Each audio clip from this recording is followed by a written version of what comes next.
प्रिय विद्यार्थियों, सूरदास के पद हम पढ़ रहे हैं और सूरदास का 26वां पद हम पढ़ेंगे। पद शैली है, ब्रज भाषा है। सूर सागर के भ्रमर गीत प्रसंग से यह लिया गया है, जिसमें गोपियाँ उद्धव से कहती हैं। और आपको यह मालूम है कि इसमें गोपियाँ हैं वो सगुण की पक्षधर हैं और उद्धव निर्गुण के पक्षधर हैं। सगुण और निर्गुण के बीच में जो संवाद है वो चलता है और यह एक तरफा संवाद है। गोपियाँ कहती है, हे अली कहा जोग में निको।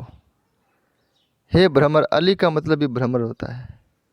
कहा जोग में निको, योग में अच्छा क्या है? निको का मतलब अच्छा। इस योग में निर्गुण ब्रह्म की उपासना में ऐसा भला क्या है, ऐसा क्या है जो हमें अच्छा लगे मन को भाई? ऐसा क्या है? ऐसा कुछ नहीं, इसीलिए वो नहीं अपनाना चाहते। यहाँ भक्ति प्रेम आदि सब ऐसी चीज़ें जिसमें रुचि का बड़ा महत्व है। जिस चीज़ में रुचि नहीं है उसमें मन नहीं लग सकता। इसलिए गोपियाँ कहती है इस निर्गुण ब्रह्म में ऐसा क्या है जो हमें अच्छा लगे।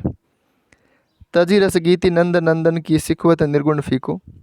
तजी छोड़ दें रस गीति, रस भरे गीत नंद नंदन की श्री कृष्ण के, और सिखवत निर्गुण फीको। और निर्गुण फीको मतलब ऐसे निर्गुण को, ऐसे रसहीन निर्गुण की हम उपासना करें, ये कैसे संभव है? तुम ये चाहते हो कि हम श्री कृष्ण के रस भरे गीत छोड़ दें और श्री कृष्ण के रस भरे गीतों को छोड़कर फीको नीरस, जिसमें हमें कोई आनंद नहीं आता, ऐसे नीरस निर्गुण ब्रह्म को अपना लें, यह कैसे संभव है? यहाँ कोई जीव के स्वाद की बात नहीं है, यहाँ आनंद की बात है कि निर्गुण ब्रह्म की उपासना में हमें किसी प्रकार का आनंद नहीं आता है, इसलिए हम उसको कैसे अपना लें। और ऐसा भी है कि जैसे भगवान श्री कृष्ण वो बचपन से उनके साथ में है, गायें चराने जाना, माखन चोरी करना, इस प्रकार की अनेक प्रक्रियाएं वो चलती रही, तो उनसे लंबा एक परिचय है और इसी से परिचय है वो स्नेह में बदल जाता है। लेकिन यहाँ गोपियाँ कहती है कि हमने कभी इसके बारे में नहीं सुना, निर्गुण ब्रह्म के बारे में। देखत सुनत नाही कछु श्रवण नहीं, देखत देखा नहीं, सुनत नाही कछु और नहीं कभी कुछ सुना, श्रवण नहीं यानी कानों से, न तो कभी उनको आंखों से देखा और न कभी कानों से उनके बारे में सुना। निर्गुण ब्रह्म से हमें अरुचि इसीलिए है कि हम उन्हें जानते नहीं, हमारा उनसे परिचय नहीं है। ज्योति ज्योति करी धावत, केवल ज्योति यानी निर्गुण ब्रह्म को बताने वाले क्या कहते हैं?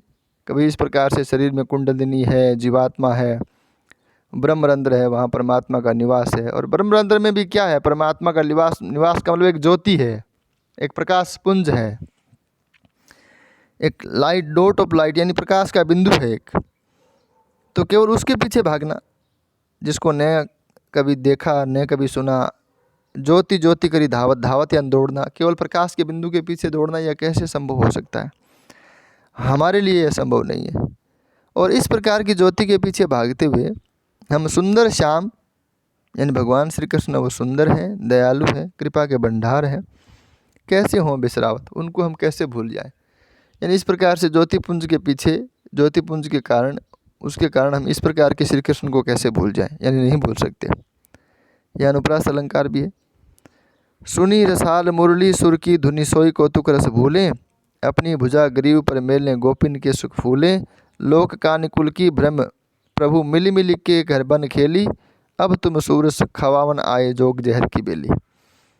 सुनी रसाल मुरली सुर की धुनि, रसाल यानी मधुर, रसाल आम को भी कहते हैं और मधुर को भी कहते हैं। सुनी रसाल मुरली सुर की धुनि, मुरली सुर यानी मुरली से निकलने वाला संगीत, धुनि यानी ध्वनि। हम मुरली से निकलने वाले संगीत की मधुर ध्वनि सुनकर सोई कौतुक रस भूलें, उस रस को, सोई कौतुक रस भूलें, कौतुक यानी आश्चर्य, क्या उस आश्चर्य भरे रस को भूल जाएं?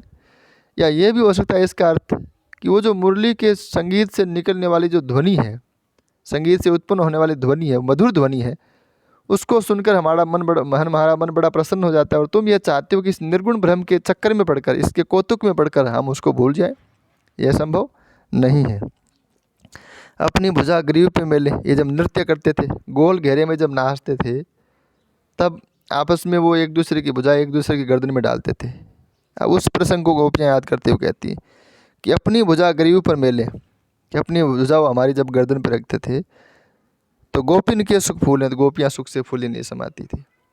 इस प्रकार के प्रसंगों को याद करते, एक प्रकार से मधुर स्मृतियाँ वो याद कर रही है। तो आप विशेष में लिख सकते हो कि गोपियाँ यहाँ अपनी स्मृतियों को याद कर रही, स्मरण कर रही है। अब लोक कानी कुल को भ्रम, प्रभु मिली मिली के घर बन खेली। लोक कानी, लोक यानी संसार, कानी यानी मर्यादा, कुल को भ्रम। गोपियों ने जब श्री कृष्ण से प्रेम किया तो उन्हें अपने लोक की मर्यादा छोड़ी, अपने घर परिवार से भी उन्हें बहुत कुछ सुनना पड़ा। बहुत कुछ उनके बारे में ऐसा कहा जाता है कि गोपियाँ वो एक प्रकार से उन्मुक्त समाज है, जैसा अभी भी संभव नहीं है ऐसा समाज था।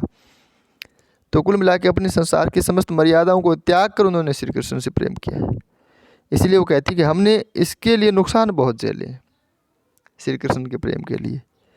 लोक कानी कुल को भ्रम, लोक कानी लोक के मर्यादा, कुल का भ्रम, सब कुछ छोड़ के मिल मिल के घर बन खेली। घर और वन में उनके साथ अनेक प्रकार की क्रीड़ाएँ की।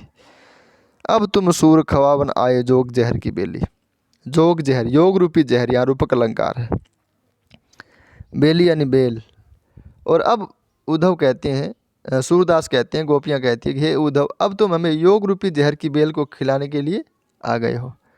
अब यह कैसे संभव है? क्योंकि जब हम इतना आगे बढ़ चुके हैं, हमने लोक को भी छोड़ दिया है, कुल की मर्यादाओं को भी त्याग दिया है, इतना आगे बढ़ जाने के बाद अब तुम योग की संदेश देने, हमें योग की शिक्षा देने के लिए हमें आए हो, तो यह हमारे लिए जहर की बेल के समान है।